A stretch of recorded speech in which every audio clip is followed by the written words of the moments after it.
سلامونه ملګرو جوړ په خیر دا مازیګری دی او د پورته غره لمن ده یاران دي حارث دی قاري صاحب دی داسې یو پخوانی څیز مو راټینګ کړی دی پخوا به چې مونږ واړو قاري صاحب و نو داسې به د غره لمنې ته وتلو نو ځان له به مو لږ غونته کیسه راواغسته پاخه به مو کړلو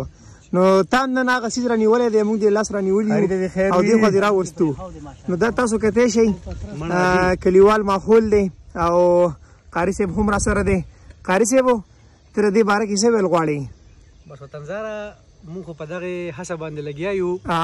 چې دغه کلیوال ماحول د تر و تازه وي او دا د زړېږي نه بلکې دا د ژوندي وي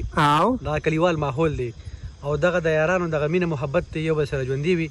نور ملګري هم را روان دي سبشال لالا دی او جمشید را روان دی جمشید په کې واده هم وشو واده وشو بالکل او بس د کلی دغه دا د واده په مبارکۍ کې هم دا څیز باندې کړی دا هغه واده مبارکۍ کې دا سړی سر پر چکړی ټیک ټیک ټیک قاري صاحب غواړو چې کتونکو ته وښیو کلیوال ژوند مینه محبت